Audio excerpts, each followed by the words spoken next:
2063 kusintha dziko lathu mokomera aliyense.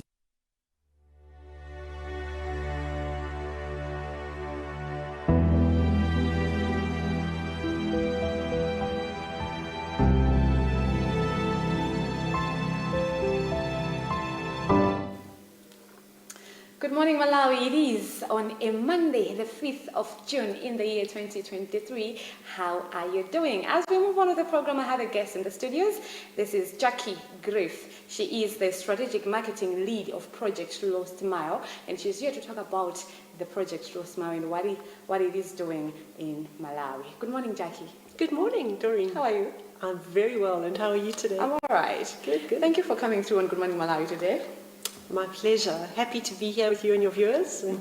Nice. All right, so we're talking about the Project Lost Mile that you guys are doing in Malawi. But first things first, who is Greeff? Right, so I am here from South Africa. I am the strategic marketing lead for our current work in Malawi for Project Last Mile. I also work on other Project Last Mile projects in other countries, also in a marketing capacity. So my background is all in, my expertise is all in marketing strategy, media, audience insights, and that's what I bring to Project Last Mile. Beautiful. All right. So now going down to the project itself. What is it all about, Project Last Mile? So Project Last Mile is a partnership between the Global Fund, PEPFAR, so that's the President's Emergency Plan for AIDS relief. It's the United States Agency for International Development, USAID, the Coca-Cola Company, the Coca-Cola Foundation, the Bill and Melinda Gates Foundation. So it's a partnership of all of those organizations, and it is administered by an organization called the Global Environment and Technology Foundation, and that's based in the US. In Malawi, though, our current work, the work we are going to be discussing now, it has been made possible really by very generous funding from USAID in particular and the Coca-Cola Foundation. And what do we do? You know, that's just who our whole partnership base is. But what do? We work with ministries of health across Africa. And we work with them specifically, bringing in the expertise, the best practice from the Coca-Cola business system in terms of two things, supply chain, so cold chain, and marketing. And we use that to help to build health systems in countries and to improve the uptake of health services in those countries. And we have, so far, we've been around since 2009, and we have delivered over 47 programs so far, with work happening in 17 African countries, and now in Malawi. So. Oh, beautiful. Yeah. Okay, so I understand that you were in Sakata Zomba on Saturday. Why were you there? We had a lot of fun, for one thing. If any viewers are watching who attended that, you'll know that it was a great amount of fun. But to take a step back on why there was an event in Sakata on Saturday is the work that we currently involved in. We are supporting Malawi's Ministry of Health specifically with their COVID-19 vaccination program and to help to meet the targets that had been set by the ministry. And we're helping with cold chain and with marketing to get that done. When we first assessed this, Doreen, it was the middle of last year, so we're going back a while into when everybody was talking COVID-19 more than they are now. But when we went, we had a look at the numbers, and we could tell from that there were certain districts, certain areas in Malawi with very much like below average vaccination rates. And the people were really suffering as a result of that. And so we decided that we would be very targeted in our focus, that we would look for those places that needed the most help to raise their vaccination targets. And we identified two great districts to work in, and those are Zomba and Thyolo. So our work right now is very focused in those districts and with those communities.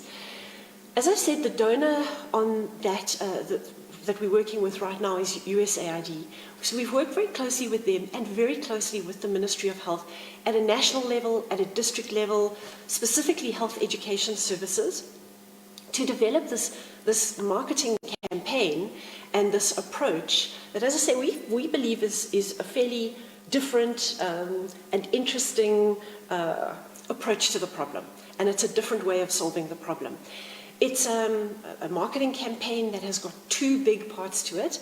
The one is all around advertising, and your viewers, I hope, have seen some of our ads that have been out there since April already. Those have been in the press. You'll have heard things on the radio. You'll have seen things online. You'll be getting SMSs that are coming from the Ministry of Health, but all around this particular campaign.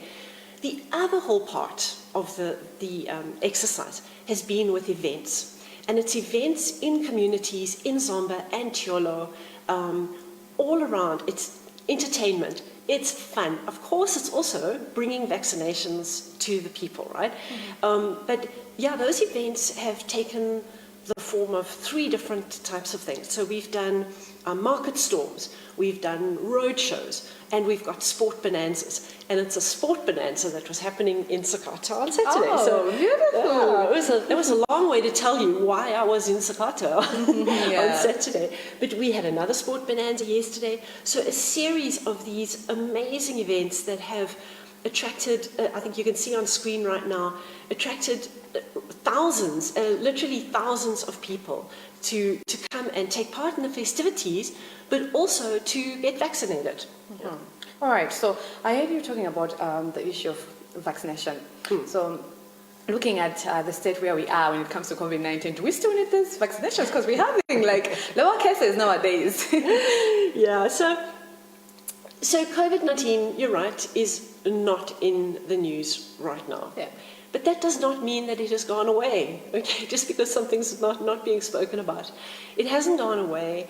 And the critical part that we are focusing on in our messaging as well is that vulnerable people there are certain communities, there's certain people in the community who are especially vulnerable to getting seriously ill if they get COVID-19.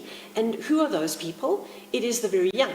It is the very old. It is people with chronic conditions like HIV, like diabetes, even if you've got hypertension, TB.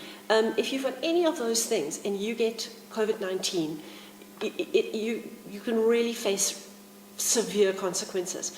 So what can we do, everybody around those vulnerable people in our households and in our communities? What is the thing that we can do to protect them? We can vaccinate. Yes. That's the thing that we can do. So our call in our campaign is vaccinate because you care for those vulnerable people in your communities.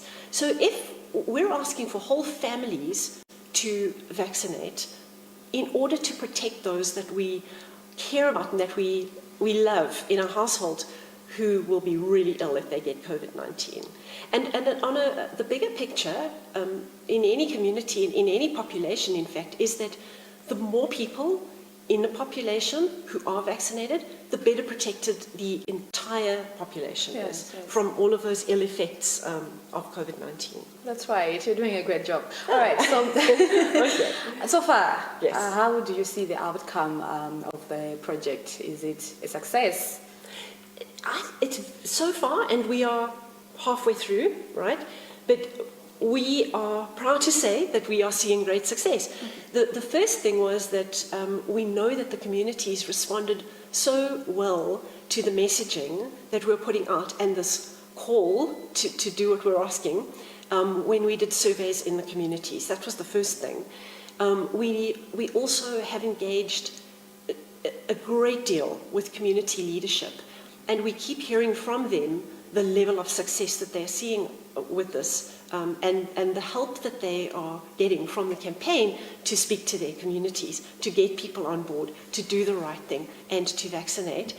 And of course, the other thing that we see at our events is people are vaccinating.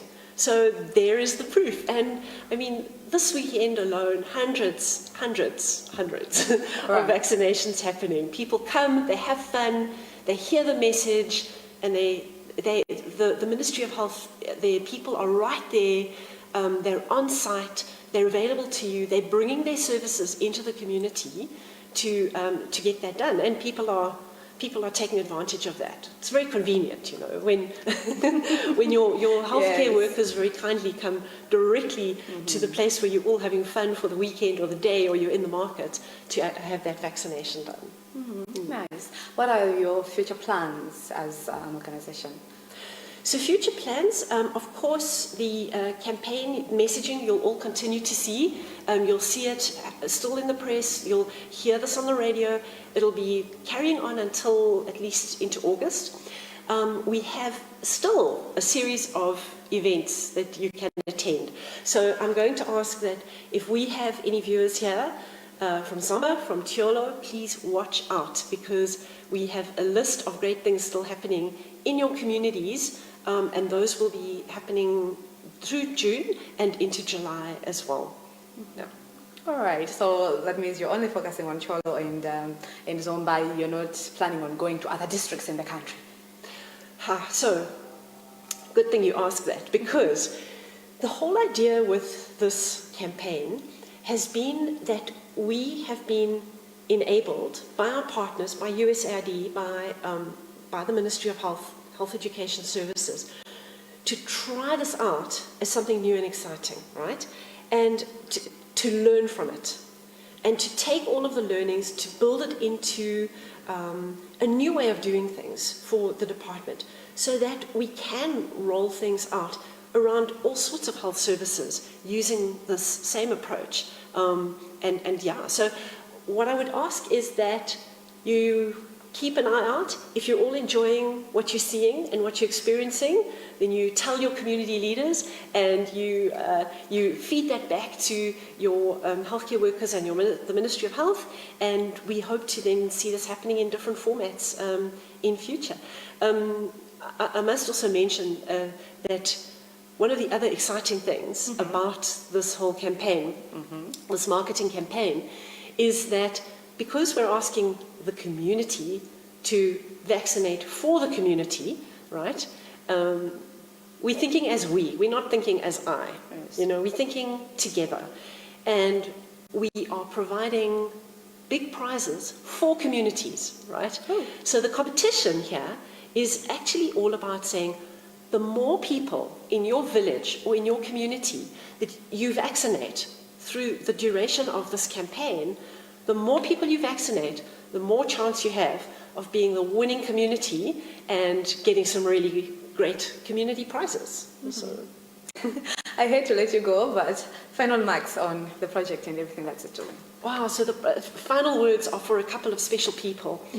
A big word of thanks to USAID for their funding, for letting us make this kind of impact within the communities in Malawi. We're really grateful for that.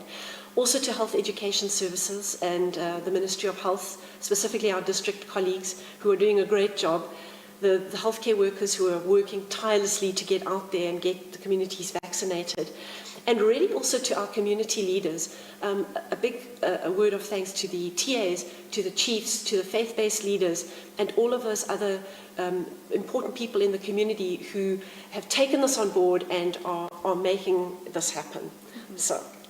Thank you very much for coming through this morning. I wish you all the very best with the project and everything that it is scheduled within it. Thank you, Doreen. Welcome. All right, that's it from Jackie Greeff. She is the strategic marketing lead of Project Lost Mile. So she was here to talk about more of the events that the project is doing here in Malawi, especially in Thyolo and Zomba. So they're doing a couple of things ranging from entertainment, sports bonanzas, advertisements, as well as vaccinations. Let's